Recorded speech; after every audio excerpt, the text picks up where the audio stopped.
The Royal Champion is 100% the best hero here in Season 5 of Clash Mini, and in today's video I'm going to be showing you guys my best Royal Champion deck. Right now we are on a 12 win streak with this thing, so trust me guys, this deck here is absolutely insane. So when it comes to the minis that we have in this deck, we've got the Giant Skeleton on the front line. He's just a very good mini that even when, after he dies, he has this stun damage that hits multiple people on the field, making them weak enough for the Royal Champion to come in and finish the job. On top of that, we have the Bowler. The Bowler, I feel like, is so good. He's one of the, I don't want to call him underrated. I feel like it's a new season. He's just a very strong mini that you can use for prediction plays. He's also tanky enough for me to be able to place him in the front line or closer to the front line when I need to. And we can use him to deny some of the spots on the map that the enemy is going to obviously be playing their troops on. Now, for the remainder of the deck, I actually have a whole bunch of 2 Elixir minis.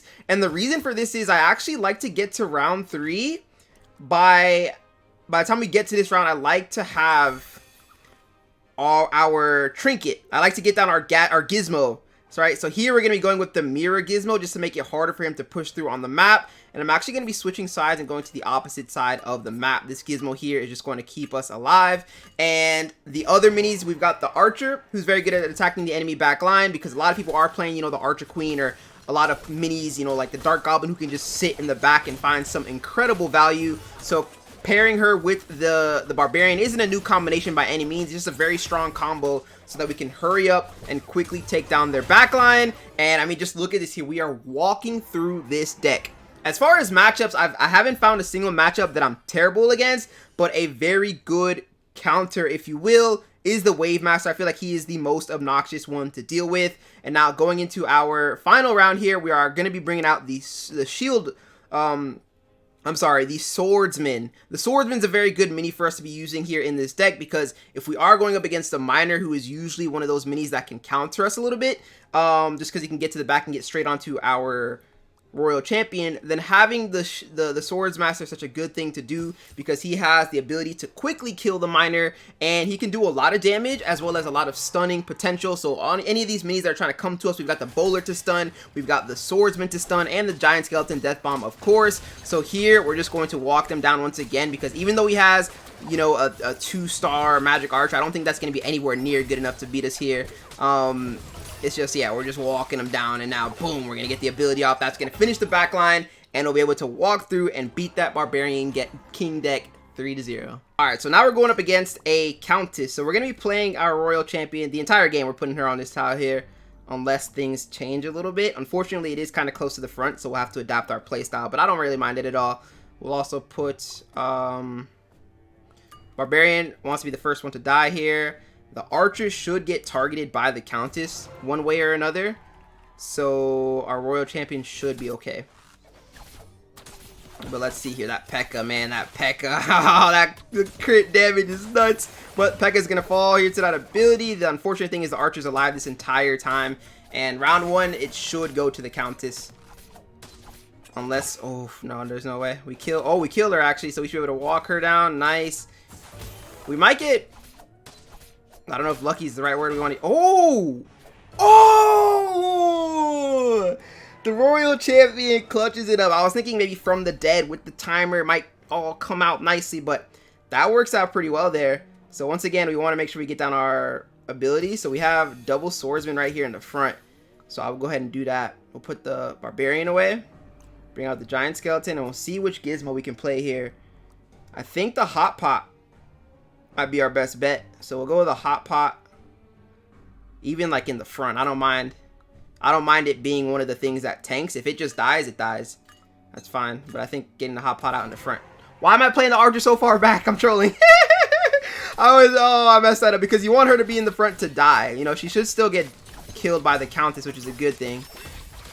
Oh, if the Countess can even get out. She can't even get out. She dies right there on the spot. That's so unfortunate for her. Finally gets out to our Archer, which is good for us now, because this way we'll be able to target the Countess in the back. And even with all those skeletons, the bad news for him is I kind of like going up against skeletons, because we could get to continuously chain our abilities off. Even if we end up finding one troop, the odds are pretty good that we'll end up finding a skeleton in the mix there as well. So not too bad. And now in this round we have a Bowler. going down. He's not going to like that at all. Let's see if we can get down this guy. I might even go for the bowler on the stun. That could be a play. Let's go with the bowler stun duration plus 2 seconds. This way we can hold up that Countess. And I don't want to reroll, but I almost want to go with a 3-star. That's probably overkill, but let's do it. Should we risk it for the biscuit? Let's do it. Let's go for overkill.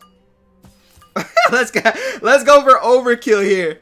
Oh, the swordsman. Since we're up 2-0, what could possibly go wrong, right?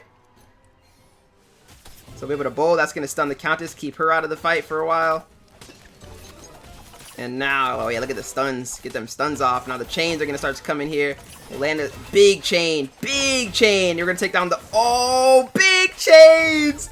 Taking him out. We're going to be able to win that game there. 3-0 against the Countess. Really well played. Archer Queen. Ooh, this is going to be a fun matchup. So here we'll go with... I don't mind losing round 1. I always tell you guys this. Round 1, I don't really mind. We have to queue up and make sure we are ready to go with our 2 elixir minis for the later game. We'll let the Barbarian be the first one to die here so that we can at least get maybe one little ability off with our Swordsman. And we'll see from there. I mean, he's going to want to play that Archer Queen there, but I don't think he can. He might be playing something else. Like in the later game. Round 1, that's understandable. He'll play that there. That makes sense. They were able to take down the guard, which is huge. Big stun. Oh, that invisible. I'm glad we have the... We neutralize that kind of in a way. The bad news is the timing of this might be horrible.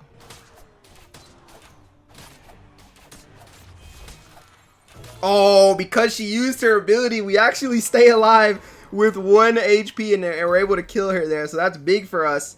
Let's get, boost that. Put the giant skeleton down. I don't want him to know that we have bowler just yet. And then we don't even need to go there. We can go with the stun here. Now we have enough to get our ability. Flapjack, fire pot. Oof. Ooh. I'm thinking fire pot, bro. I'm not feeling the flapjack. I'm not feeling the flapjack in this specific deck. Oh yeah, that's a great spear. We're gonna get big damage off. Because of that, now we should get a guaranteed chain, which will get us a guaranteed stun onto the Archer Queen, and another stun goes down. That'll be quickly, very, very fast, going up 2-0. Huge. And he doesn't even know that we have the combo to attack his backline. He's gonna continuously play the Archer Queen in the back now that he's given up on playing her in the front.